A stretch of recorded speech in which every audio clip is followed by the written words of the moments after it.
The phone rang at exactly 3:47 p.m. on a Tuesday that would change everything. Rachel stared at the unknown number, hesitating before answering. "Hello," she whispered. "Rachel, it's me.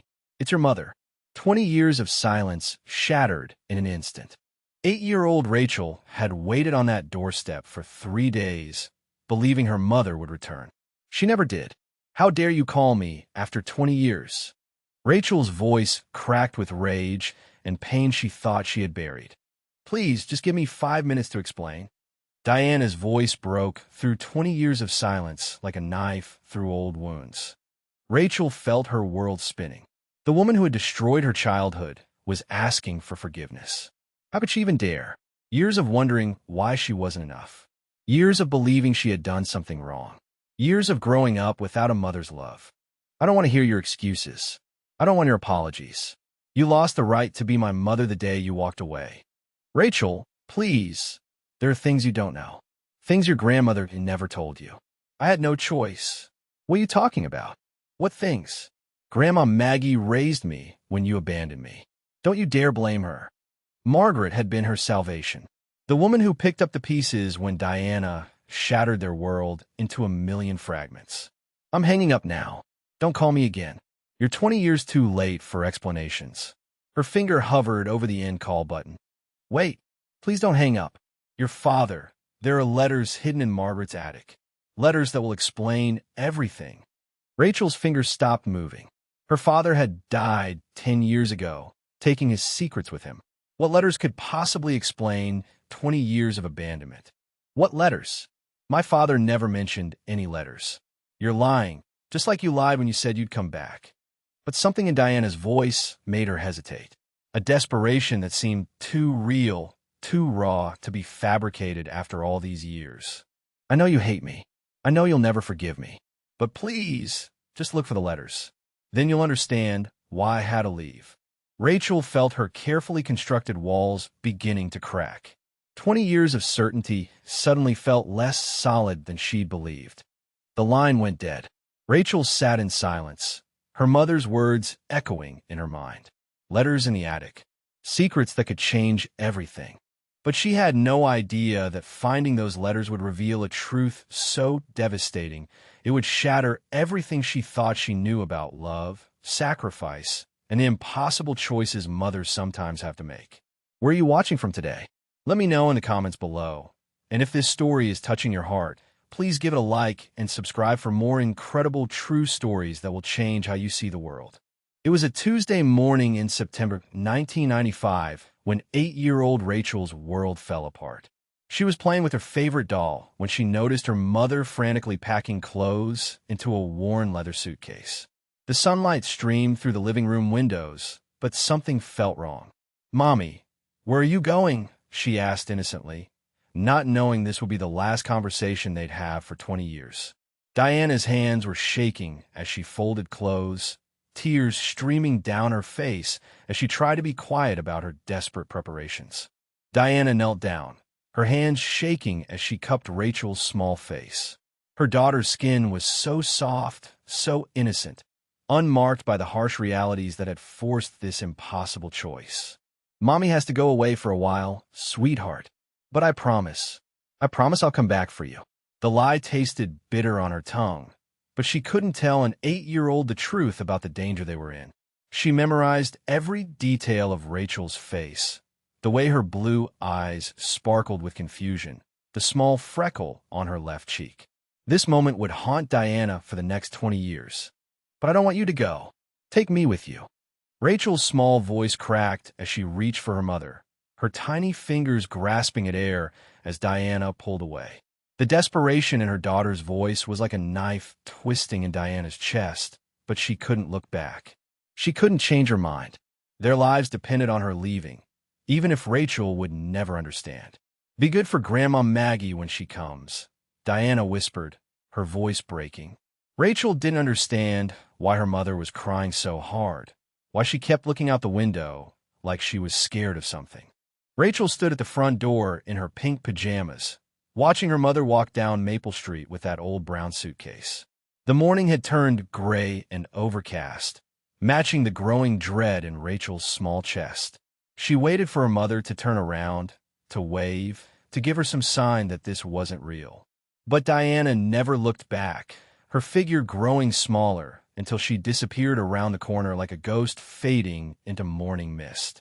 Rachel pressed her face against the screen door, her breath fogging up the mesh as she whispered, "Mommy, please come back," over and over like a prayer. For 3 days, Rachel sat on those concrete front steps, refusing to come inside even when it rained. Mrs. Henderson from next door brought her sandwiches that sat untouched on the porch railing.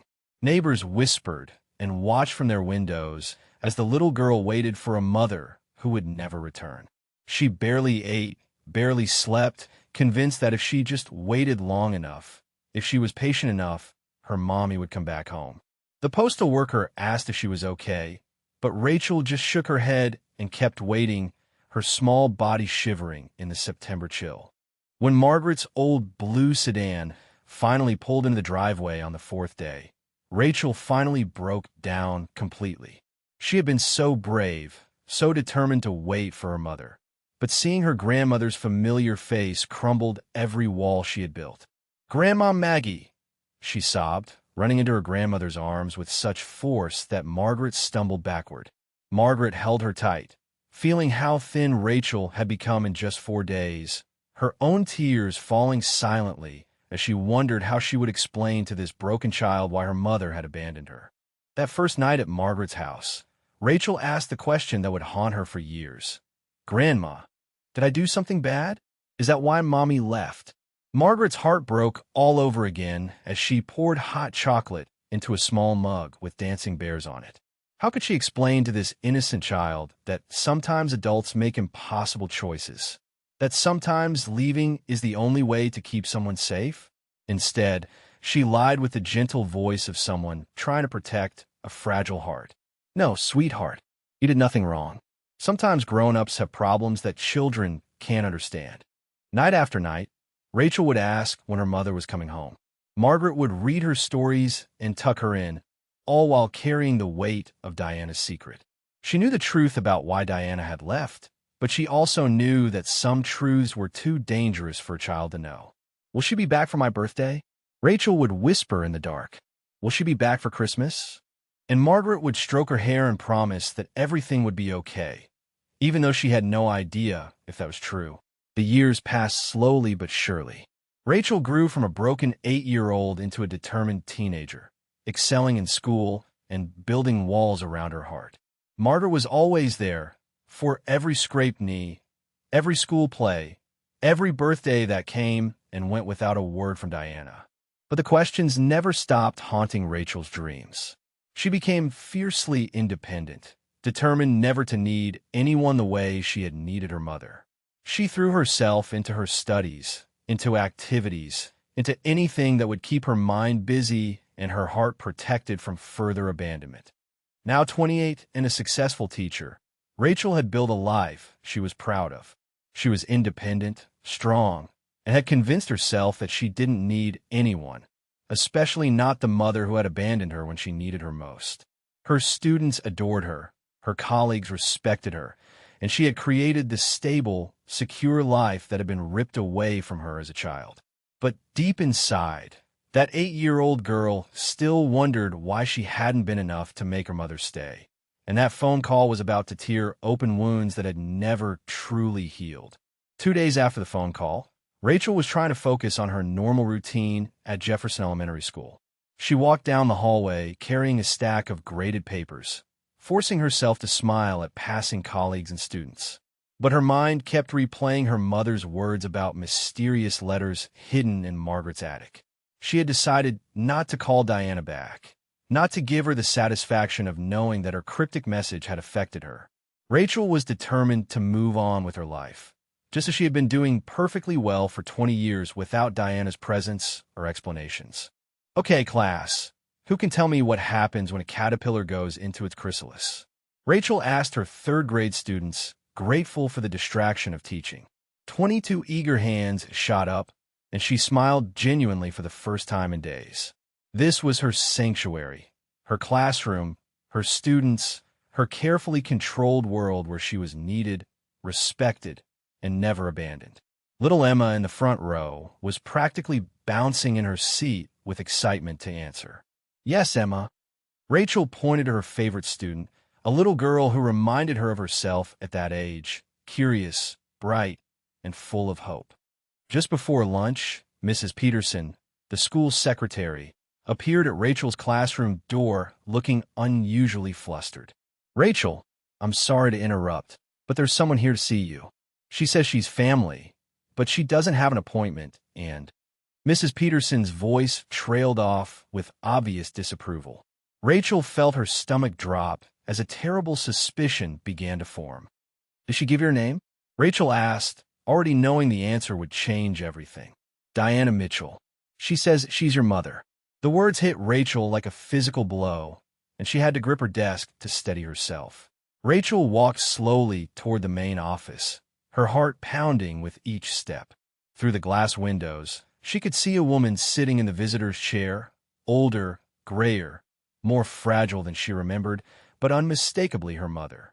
Diana sat with her hands folded tightly in her lap, wearing a faded blue sweater that had seen better days. Her once beautiful blonde hair was now streaked with gray and pulled back in a simple ponytail. She looked up when Rachel appeared, and their eyes met for the first time in 20 years. The pain and hope and desperation in Diana's green eyes was almost too much to bear. What are you doing here? Rachel's voice was ice-cold, barely controlled fury radiating from every inch of her body.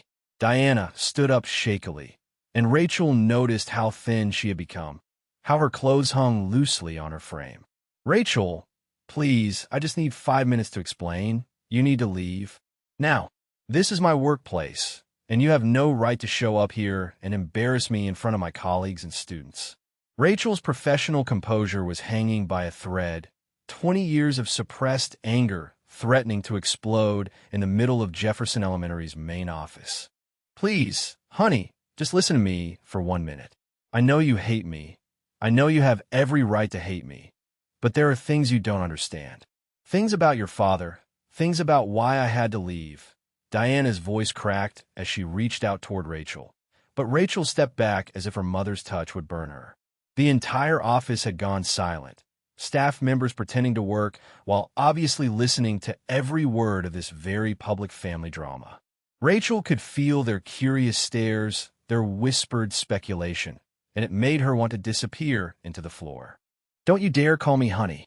You lost that right 20 years ago when you walked out that door and never looked back. Rachel's voice had risen despite her best efforts to maintain control.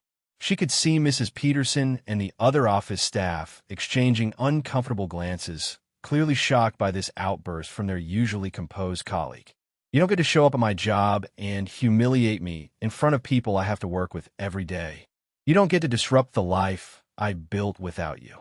Rachel's face was flushed with anger and embarrassment, her carefully maintained professional image crumbling in front of her coworkers.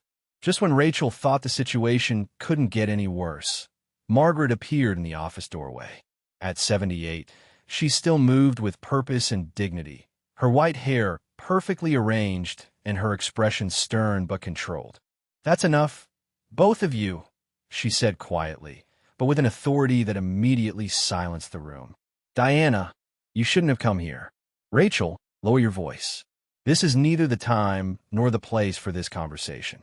Rachel stared at her grandmother in shock. How had Margaret known to come here? And why did she seem less surprised to see Diana than Rachel would have expected? Margaret stepped between Rachel and Diana like a referee separating two fighters. Diana, you promised me you would wait. You promised me you would let me handle this gently. Her words hit Rachel like a thunderbolt.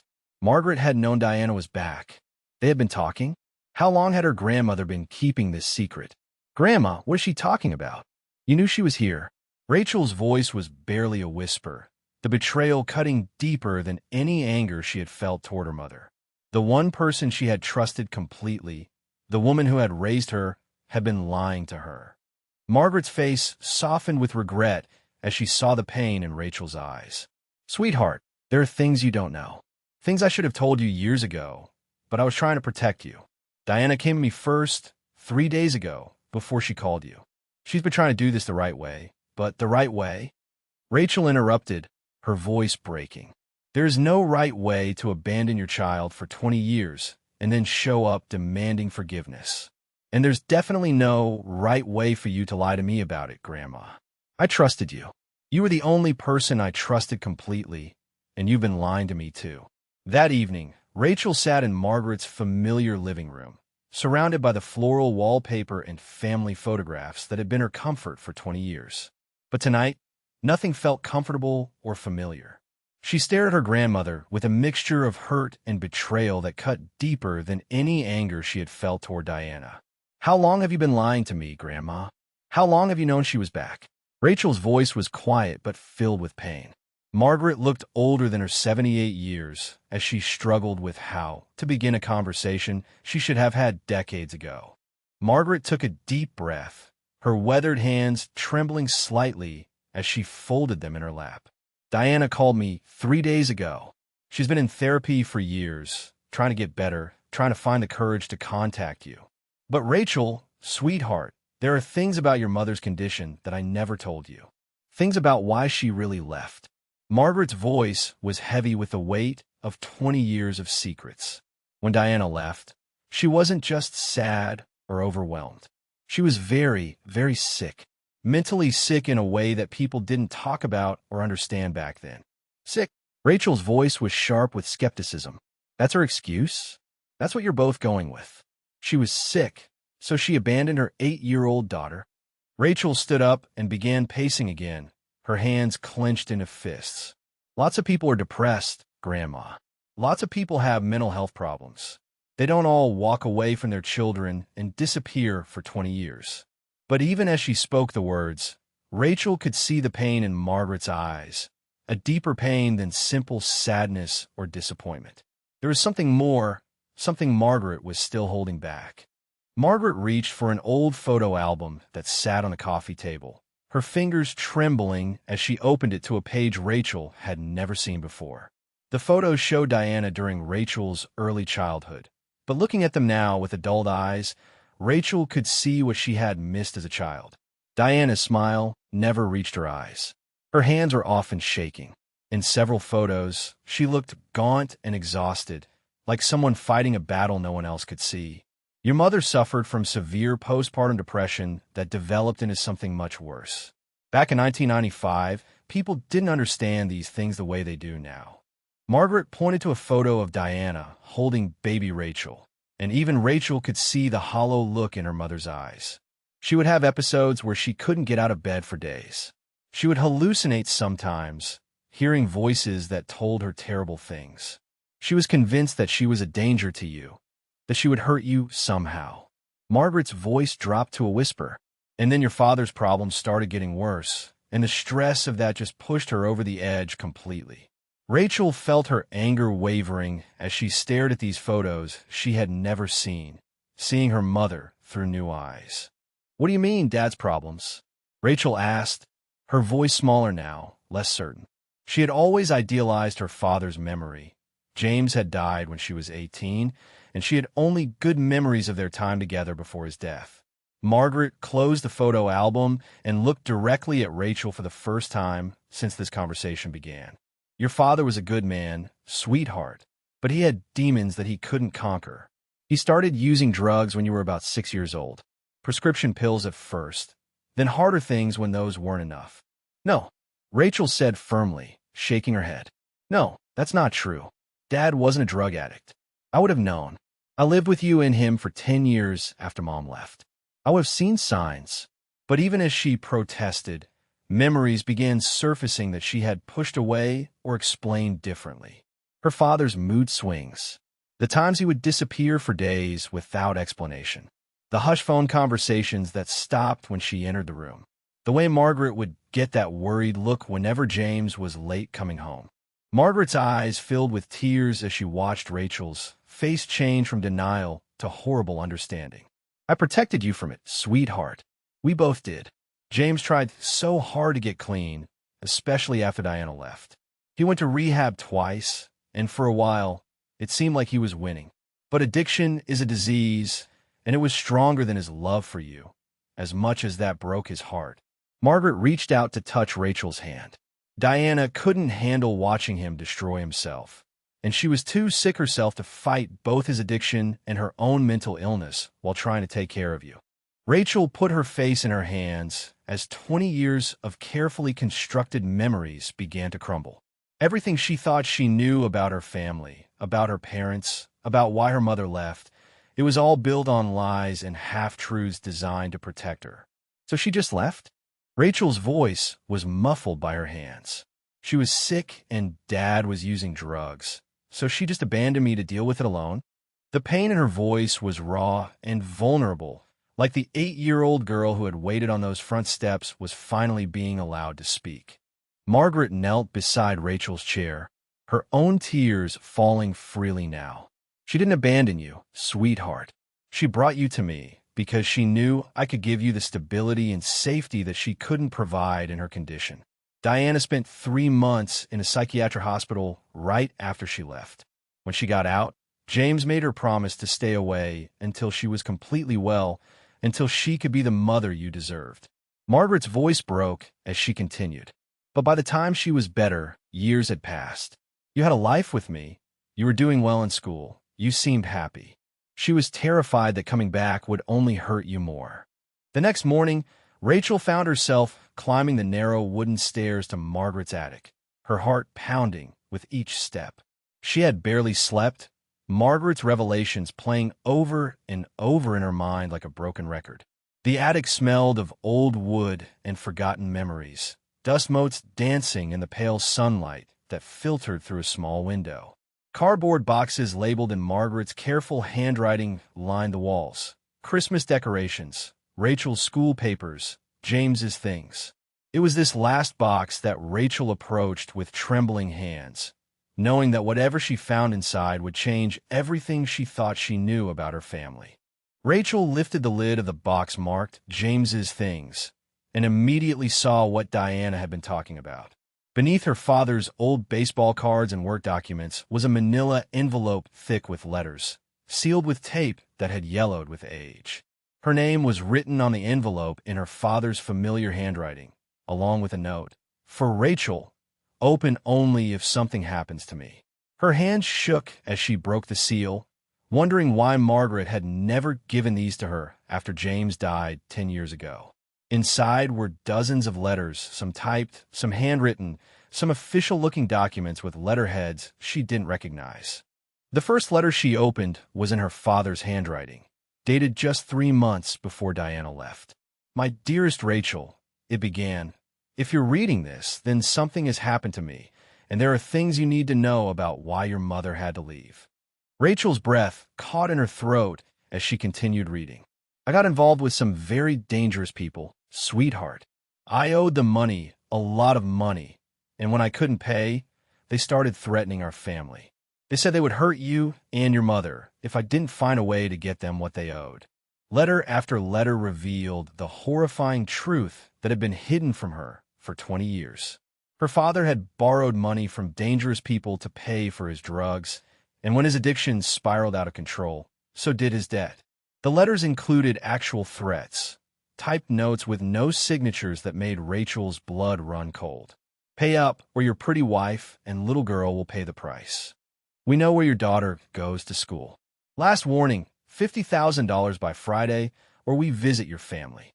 Rachel's hands shook so violently she could barely hold the papers as she realized the true scope of the danger her family had been in. One letter in particular made Rachel's heart stop. It was from Diana to James, written the day before she left. "James, I can't take it anymore." They called again today while Rachel was at school. They described what she was wearing, what time she walked to the bus stop, which friend she played with at recess. "They know everything about our little girl, and I'm terrified that staying here is putting her in danger. Dr. Miller says my mental state is making everything worse, that I'm becoming paranoid and delusional, but these threats are real. I've made the hardest decision of my life. I'm taking Rachel to your mother, and then I'm leaving town. If they're watching me, maybe they'll follow me instead of staying here to hurt her." At the bottom of the envelope were official police reports that Rachel had never seen. Her father had actually gone to the police about the threats, but the officers had told him there wasn't much they could do without more evidence. The drug dealers were smart. They never left fingerprints, never used their real names, never made threats that could be directly traced back to them. One police report, dated a week after Diana left, noted that James Mitchell had reported his wife and daughter missing, but then called back the next day to say they were safe and he no longer needed police assistance. The final letter in the envelope was from Diana, written to Rachel but never sent. It was dated 6 months after she left, and the handwriting was shaky, as if written by someone struggling to hold a pen steady. My dearest Rachel, not a day goes by that I don't think about you and wonder if you're safe and happy. The doctors say I'm getting better, but the guilt of leaving you is eating me alive. Your father writes to me sometimes and tells me you're doing well with Grandma Maggie. He says you ask about me, and it breaks my heart that I can't explain why Mommy had to go away. I hope someday you'll understand that leaving you was the hardest thing I've ever done, but it was the only way I knew to keep you safe. Rachel sat surrounded by 20 years' worth of secrets, her entire understanding of her childhood crumbling around her. Her mother hadn't abandoned her out of selfishness or lack of love. She had made an impossible choice to protect her from very real danger. The mental illness that Margaret had described wasn't just depression.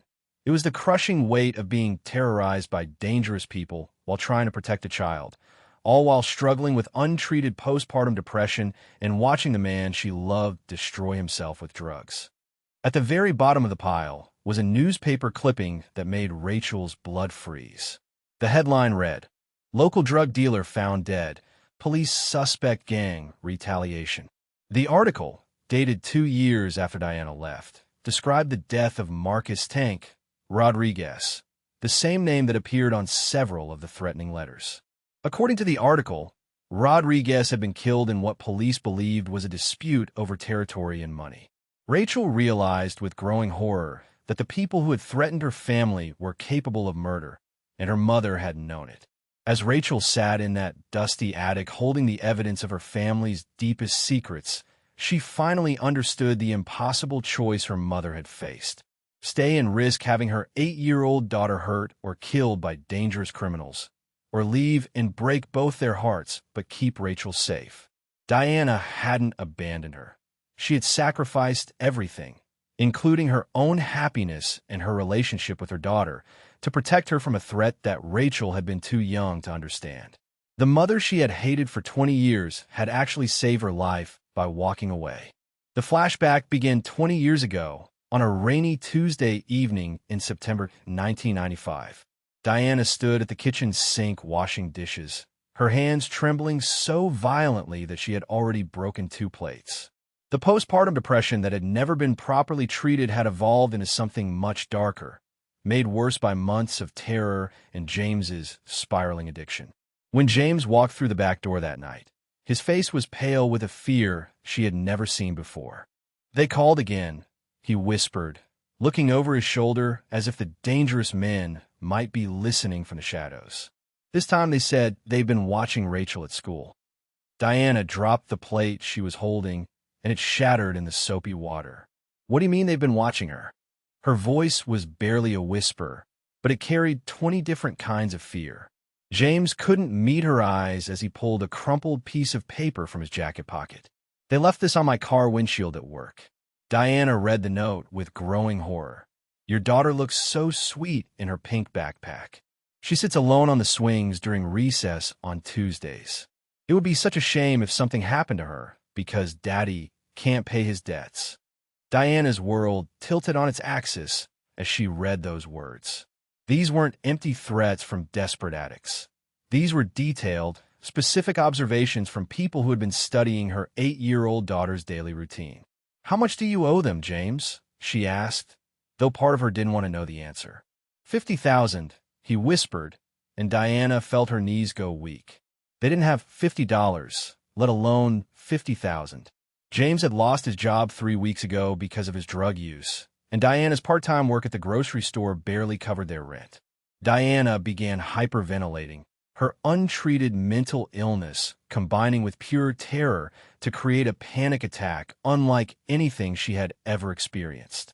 They know where she goes to school, James. They know what she wears, where she plays, when she's alone. Diana could barely breathe as the implications hit her. What if they take her? What if they hurt her to get back at you? James tried to reach for her, but Diana pulled away.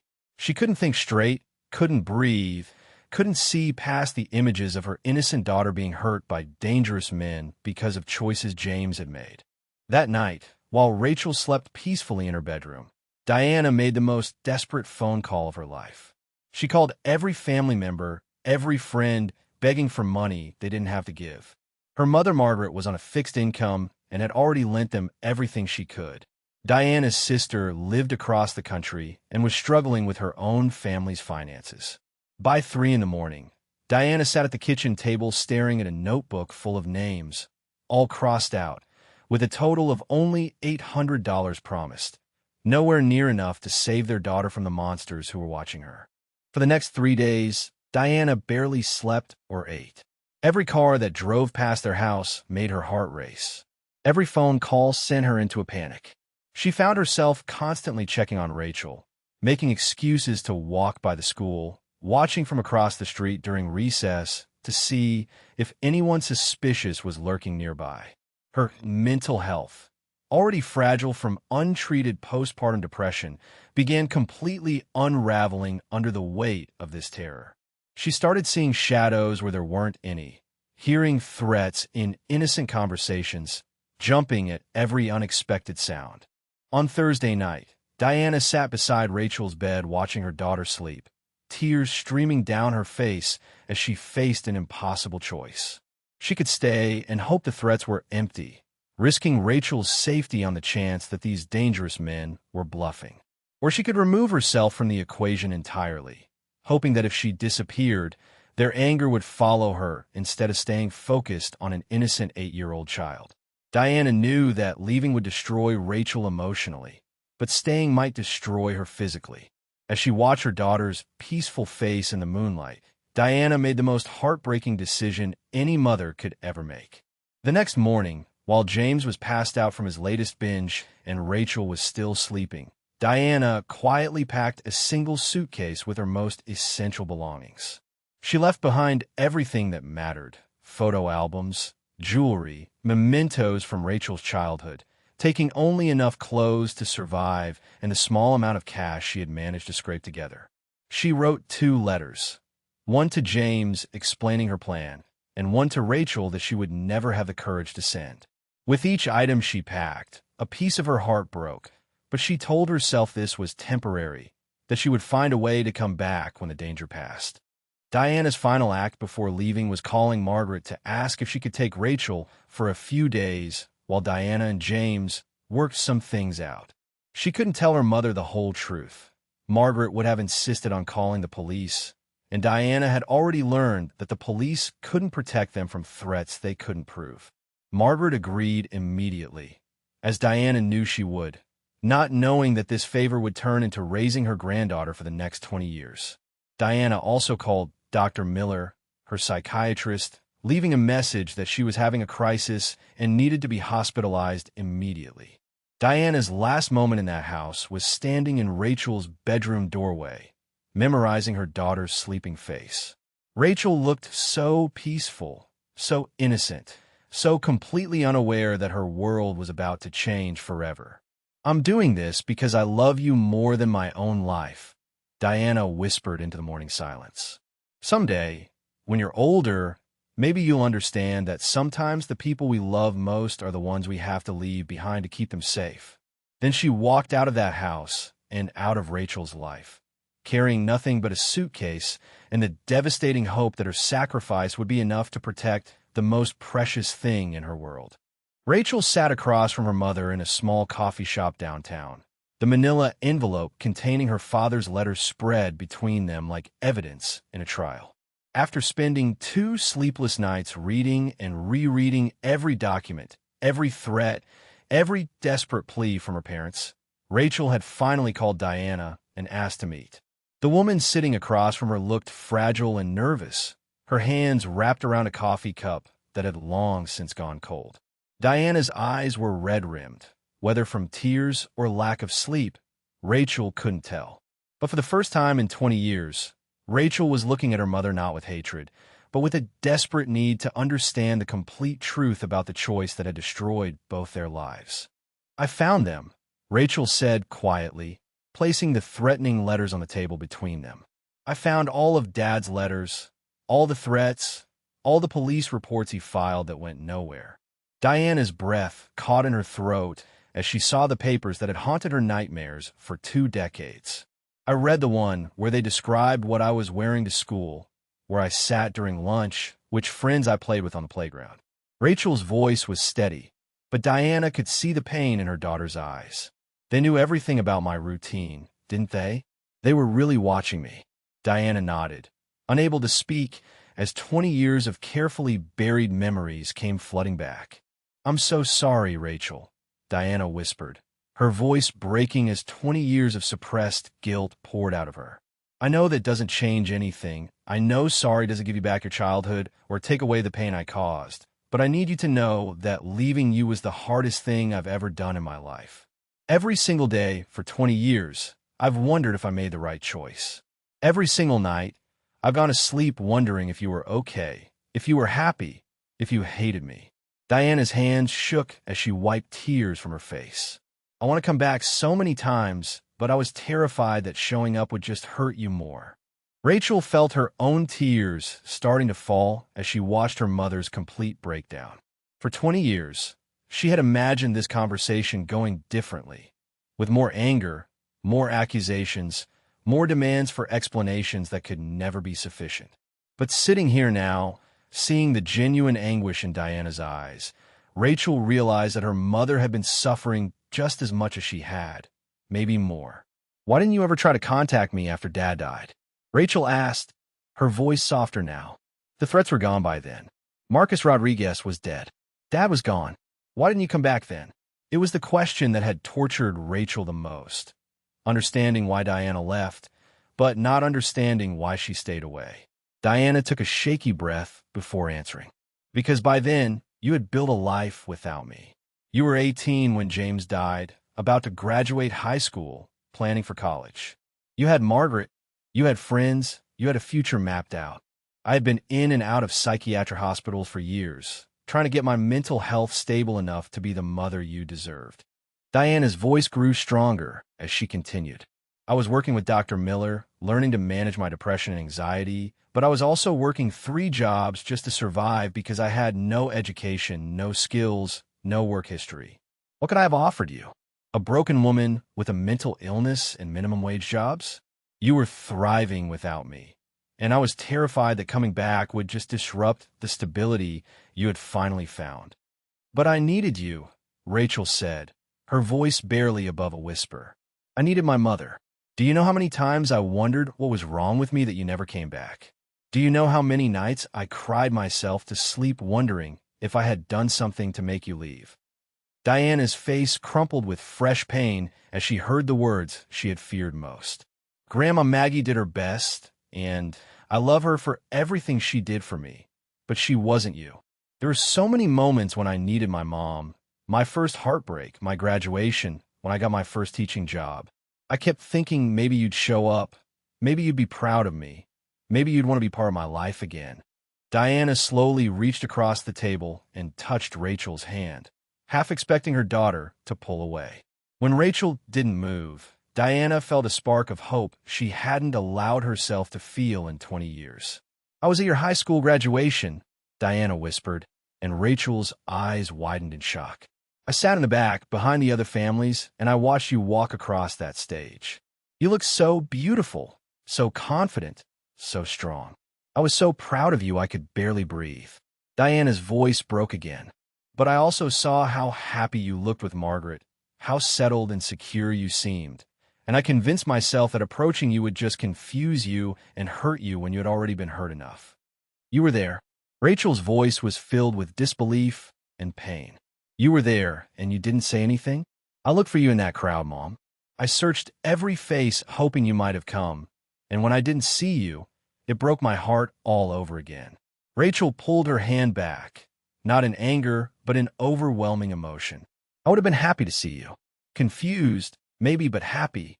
I spent my entire childhood and teenage years believing that you didn't care enough to even check if I was okay, and you were there watching me graduate and still chose not to let me know. The revelation was almost more painful than the original abandonment. I was a coward, Diana admitted, her voice raw with self-recrimination. I had spent so many years convinced that I was toxic, that everything I touched got destroyed, that the best thing I could do for you was stay away. Dr. Miller tried to help me see that my guilt was distorting my thinking, but by then it had been so many years. How do you approach your adult daughter and say, "Hi, I'm the mother who abandoned you, but I'd like to be part of your life now"? Diana wiped her eyes with a napkin. I've been going to therapy for 15 years, Rachel. Working through the trauma, the guilt, the depression, trying to become someone worthy of asking for your forgiveness. But every time I thought about actually contacting you, I'd panic and convince myself that you were better off without me. Rachel looked at her mother, really looked at her, and saw not the selfish woman she had imagined for 20 years, but a broken person who had made an impossible choice and then punished herself for it every day since. "I'm still angry," Rachel said softly, tears streaming down her face. "I'm angry that you left. I'm angry that you stayed away. I'm angry that I lost 20 years with my mother because of circumstances that weren't really anyone's fault." She paused, taking a shaky breath. "But I'm also starting to understand that you were trying to protect me the only way you knew how. And maybe it's time we both stopped punishing ourselves for decisions that were made out of love, even if they caused so much pain." 3 days after their emotional coffee shop conversation, Rachel found herself sitting in Dr. Patricia Miller's office alongside her mother.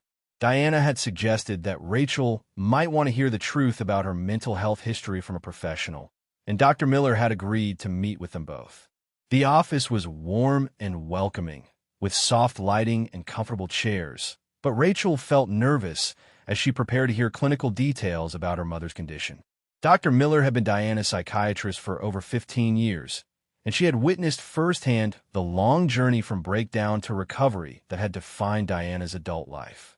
Dr. Miller opened a thick file that contained decades of medical records, therapy notes, and treatment plans.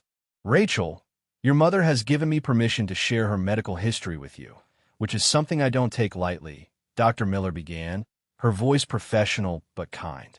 "When Diana first came to me in 1995, she was experiencing what we would now recognize as severe postpartum depression combined with acute anxiety disorder and symptoms of post-traumatic stress. But in 1995, our understanding of these conditions was much more limited, and the stigma surrounding mental illness meant that many people suffered in silence rather than seeking help." "What does that mean exactly?" Rachel asked, wanting to understand the clinical reality of what her mother had experienced. Dr. Miller pulled out a timeline she had prepared. Postpartum depression affects about 15% of new mothers, but Diana's case was complicated by several factors. She had no family history of mental illness to warn her what to watch for, no support system to help her recognize the symptoms, and the added stress of your father's addiction and the threats against your family pushed her into what we call a severe depressive episode with psychotic features. Rachel felt her stomach clench as she heard the word psychotic, but Dr. Miller continued gently. "That doesn't mean she was violent or dangerous. It means she was experiencing symptoms like paranoia, severe anxiety, and difficulty distinguishing between realistic threats and illness-related fears. The threats against your family were real," Dr. Miller continued, "but Diana's illness made it impossible for her to process them rationally. She was convinced that she was being watched constantly, that danger was imminent, and that her very presence was putting you at risk. The combination of untreated postpartum depression and genuine external threats created a perfect storm that led to her complete psychological breakdown." Rachel watched her mother cover her face with her hands, clearly still ashamed of her mental health struggles even after all these years. When Diana made the decision to leave, she wasn't thinking clearly because she literally couldn't think clearly. Her brain chemistry was so disrupted that she was operating in pure survival mode. Dr. Miller handed Rachel a stack of hospitalization records that painted a picture of the severity of Diana's condition. Your mother was hospitalized 4 times between 1995 and 2000, she explained. The first hospitalization was voluntary. She checked herself in the day after she left you with Margaret because she knew she was having a complete breakdown. She spent 3 months as an inpatient, learning to manage her depression and anxiety with medication and therapy. Rachel read through the discharge summaries, medication lists, and therapy notes, seeing clinical proof of her mother's suffering. The other hospitalizations were during setbacks in her recovery. Mental illness isn't linear, Rachel. There are good days and bad days, good years and difficult years. But she got better eventually, right? Rachel asked, needing to understand the timeline. Why didn't she contact me once she was stable? Dr. Miller exchanged a look with Diana before answering. That's where the psychological impact becomes as important as the medical symptoms. By the time Diana's medication was properly adjusted and she had learned coping strategies for her depression and anxiety, several years had passed. She was dealing with overwhelming guilt about leaving you, fear that you would reject her, and a deep-seated belief that she had already caused too much damage to repair. Dr. Miller's voice was gentle but honest. Recovery from severe mental illness isn't just about managing symptoms. It's about rebuilding your sense of self-worth and learning to forgive yourself for decisions made during your illness. For the past 15 years, Diana has been one of my most dedicated patients, Dr. Miller continued, and Rachel could hear the respect in her voice. She attends therapy regularly, takes her medication consistently, and has developed healthy coping mechanisms for stress and anxiety. She's worked extremely hard to become mentally and emotionally stable enough to be a positive presence in someone's life again. Dr. Miller looked directly at Rachel. The woman sitting next to you today is not the same person who left you in 1995. That person was desperately ill and making decisions from a place of fear and confusion. This person has done years of work to heal and has been preparing for the possibility of reconnecting with you for over a decade. Rachel felt tears welling up in her eyes as she began to understand the full scope of her mother's journey. So, when she left me, she really was trying to protect me? She asked. Not just from the external threats, but from her own illness? Dr. Miller nodded. In her confused and frightened state, Diana believed that her presence was dangerous to you. She thought she might hurt you accidentally, or that her inability to function normally would damage you psychologically. Leaving you with Margaret wasn't abandonment in the traditional sense. It was a mother's desperate attempt to ensure her child's safety when she couldn't trust her own mind to keep you safe. From a clinical standpoint, Dr. Miller said, Diana has made remarkable progress. She's been symptom-free for over 8 years, maintains stable employment, has healthy relationships, and has developed excellent insight into her condition and triggers. If she were my sister or my friend, I would have complete confidence in her ability to maintain healthy relationships with the people she loves. Dr. Miller paused, looking at both women. But rebuilding a relationship after 20 years is challenging under any circumstances. It requires patience, understanding, and realistic expectations from both parties. The Diana who left in 1995 was breaking apart. The Diana sitting here today has put herself back together, piece by piece, with professional help and tremendous personal strength. As they prepared to leave Dr. Miller's office, Rachel looked at her mother with completely different eyes. The woman she had hated for 20 years wasn't a selfish monster who had abandoned her child. She was someone who had been desperately ill and had made an impossible choice while fighting for her own survival. Thank you for explaining all of this, Rachel said to Dr. Miller. I needed to hear from a professional that the person who left me isn't the same person sitting here today. She turned to Diana, and for the first time in 20 years, her voice held no trace of anger when she spoke to her mother. I'm beginning to understand that maybe we were both victims of circumstances that were bigger than either of us could handle. 2 weeks after the meeting with Dr. Miller, Rachel and Diana began taking small steps toward rebuilding their relationship. They started with simple things, coffee dates that lasted an hour instead of 20 minutes, walks in the park where they could talk without the pressure of maintaining eye contact, phone calls that stretched into the evening as they slowly shared pieces of their separate lives. Today they sat on a bench in Riverside Park, the same park where Rachel used to play as a child before Diana left. The afternoon sun cast long shadows through the oak trees that had grown taller in the 20 years since Rachel had climbed them. And for the first time in 2 decades, Rachel felt something she hadn't expected to feel sitting next to her mother. Peace. Not complete healing, not the absence of pain, but a quiet moment where the anger had softened into something more manageable, something that didn't consume every thought when she looked at Diana's face. "I need to ask you something," Rachel said, her voice careful but not hostile. The old sharp edge that had characterized every conversation about her mother for 20 years had softened into something more curious than accusatory. "When you were in the hospital, when you were getting better, did you ever think about calling me? Even just to hear my voice?" Diana was quiet for a long moment, watching a family of ducks swim across the pond in front of them, their wake creating gentle ripples that spread outward in perfect circles. "Every day," she admitted, her voice barely above a whisper. "There were times when I would dial Margaret's number and hang up before it rang, because I was so afraid of what I might hear. Was she taking good care of you? Were you happy? Did you ask about me? Did you hate me?" Diana's voice cracked slightly. The not knowing was torture, but the possibility of finding out that you were better off without me was even worse than the uncertainty. Diana continued, her hands nervously fidgeting with a tissue that had already been twisted into shreds. "There was one Christmas when you were about 12. I had been stable for over a year, taking my medication consistently, going to therapy twice a week, and Dr. Miller thought I was ready to consider reaching out to you. I drove to Margaret's house and sat in my car across the street for 3 hours, watching through the window as you opened presents." Rachel's breath caught as she imagined her 12-year-old self, probably hoping against hope that her mother might call or visit on Christmas morning, the way she had hoped every Christmas for years. "You looked so happy," Diana whispered, tears forming in her eyes. "You were laughing at something Margaret said, and you were wearing this beautiful red sweater with reindeer on it, and you just looked so complete, like you had everything you needed without me. Like my absence hadn't left a hole in your life the way your absence had left a hole in mine."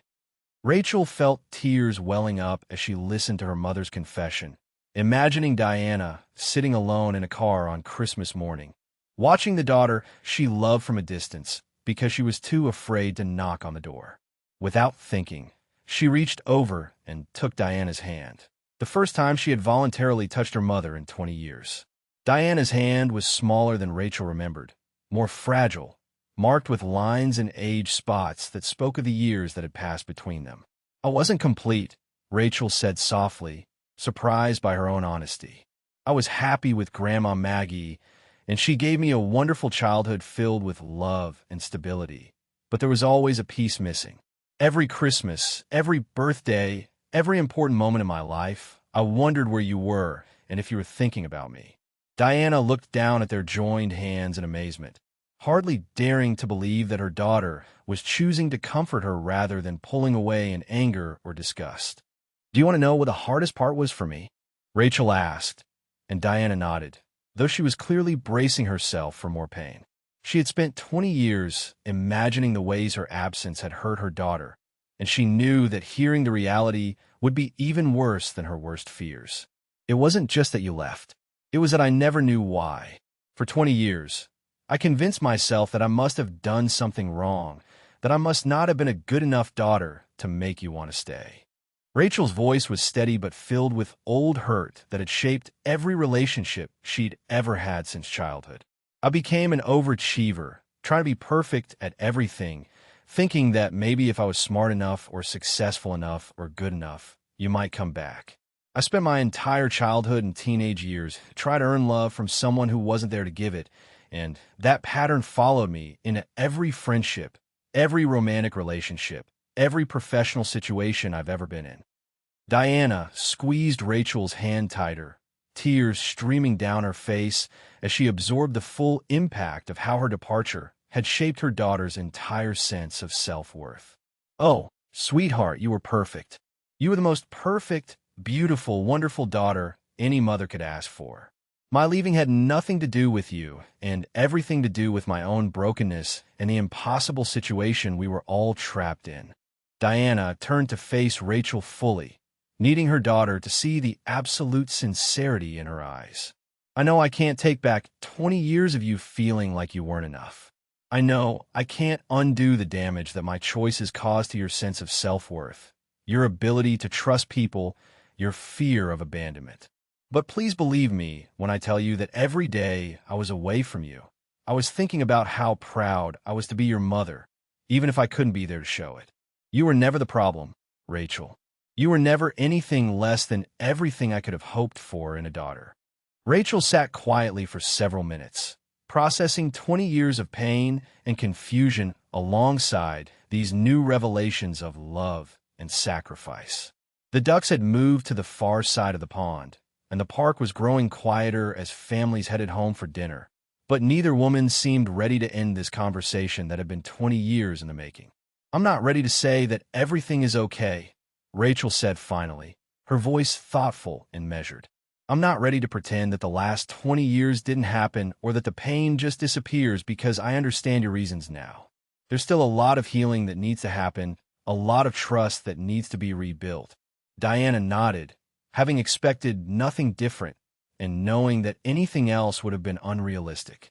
But I am ready to say that I understand you're not the villain I thought you were. You were a sick woman in an impossible situation who made the best choice she could with the information and mental capacity she had at the time. I want to try, Rachel continued, her voice growing stronger with each word.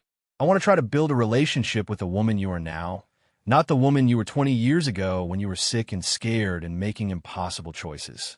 I want to learn who my mother became during all those years when I was growing up without her.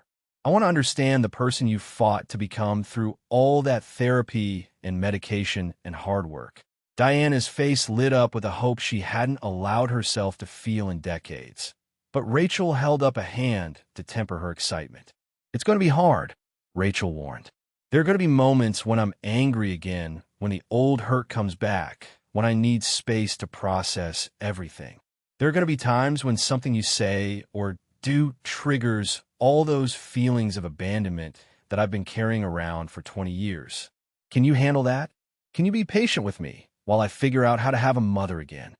I can handle anything you need me to handle, Diana said with a conviction that came from 20 years of learning patience and perseverance through therapy and recovery. I've waited 20 years for the chance to be your mother again. I can wait as long as it takes for you to feel comfortable with me in your life. We can go as slowly as you need to go. We can have boundaries. We can take breaks when things get overwhelming. We can go to counseling together if that would help you process everything. Diana's voice was filled with determination and the kind of quiet strength that comes from surviving the worst possible circumstances and coming out stronger on the other side. I just want the opportunity to show you that I've learned how to be the mother you deserve to have all along. I want to earn back your trust, one day at a time, one conversation at a time, for as long as it takes. Even if it takes another 20 years, I'm not going anywhere this time. As the sun began to set over the park, painting the sky in shades of orange and pink that reflected off the surface of the pond, Rachel and Diana stood up from the bench together. They weren't the same people who had been torn apart by tragedy and illness 20 years ago. Rachel was now a strong, independent woman who had learned to survive without a mother, and Diana was a recovered person who had fought her way back to mental health through years of hard work and dedication. They walked slowly toward the parking lot, their steps unhurried as neither wanted to end this moment of peace and possibility. They weren't strangers anymore, but they weren't quite the mother and daughter they used to be either. They were something new, two women who shared a complicated history and a tentative hope for a different kind of future, built on honesty, understanding, and the gradual reconstruction of trust that had been shattered but might, with time and patience and tremendous effort from both of them, be slowly rebuilt into something even stronger than what they had lost. 3 months after that pivotal conversation in the park, Rachel, Diana, and Margaret sat together in Margaret's living room for the first time in 20 years. The familiar space looked exactly the same. The floral wallpaper, the family photos on the mantel, the comfortable furniture that had provided Rachel with stability throughout her childhood. But the atmosphere was completely different now. Instead of the tension and secrets that had characterized their previous interactions, there was a sense of cautious hope, of a family slowly learning how to be whole again. Margaret moved around the room with the careful deliberation of someone who understood the significance of this moment, serving tea in the same china cups she had used to comfort an 8-year-old Rachel decades ago. "I need to tell you both something," Margaret said, settling into her favorite armchair with a sigh that seemed to carry 20 years of accumulated weight. "I've been carrying secrets for too long, and this family has had enough of secrets." She looked directly at Rachel, her warm brown eyes filled with love and regret. "Sweetheart, I always knew where your mother was. Not exactly where she was living, but I knew she was getting help, I knew she was working to get better, and I knew she was thinking about you every single day." Rachel felt her breath catch, but the revelation didn't bring the anger she might have expected months ago. Instead, she felt a deep sadness for all the years her grandmother had carried this burden alone. "Why didn't you tell me?" Rachel asked, her voice gentle rather than accusatory. She had learned so much about impossible choices in the past few months that she was beginning to understand how complicated love could be.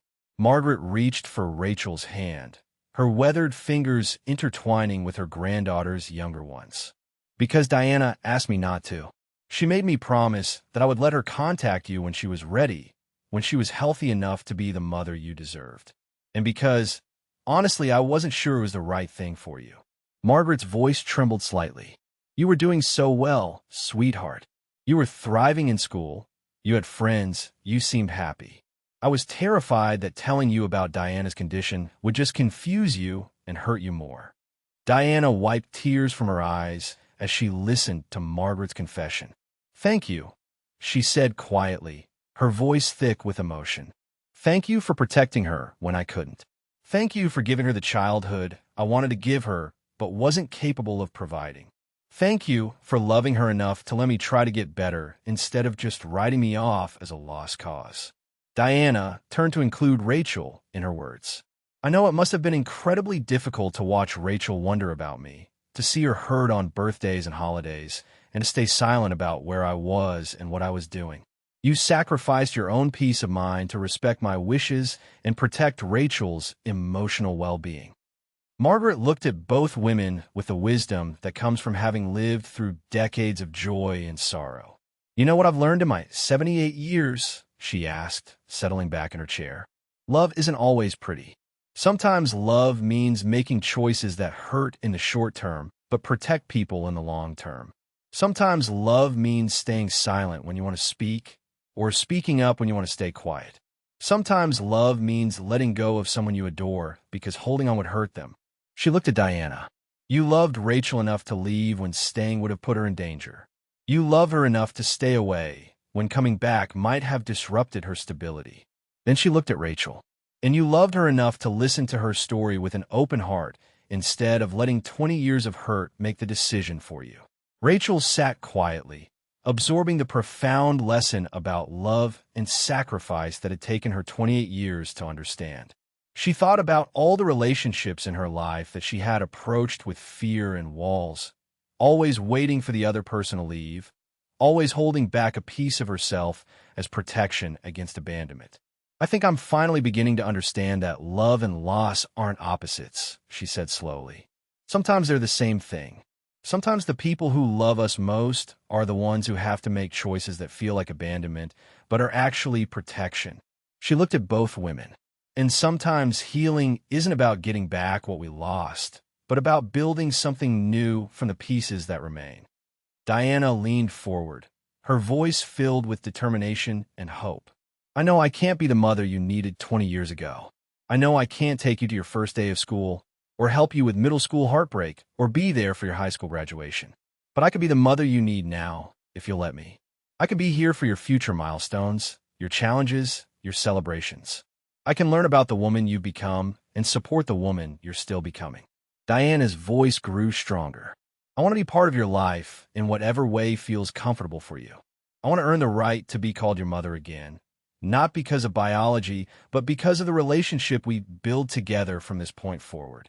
Rachel considered her mother's words carefully before responding. "I want that too, but I need us to be realistic about what this looks like. We're not going to magically become a normal mother and daughter overnight. We're two adults who are basically strangers, trying to build a relationship from scratch while dealing with 20 years of complicated history." Rachel's voice was kind but clear. "I need you to understand that there will be setbacks.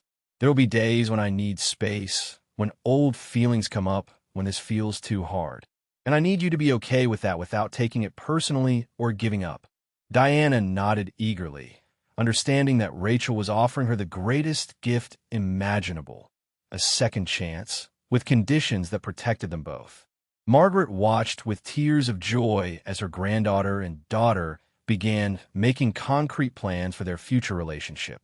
They talked about weekly phone calls to start, monthly coffee dates, maybe holiday celebrations once they felt more comfortable.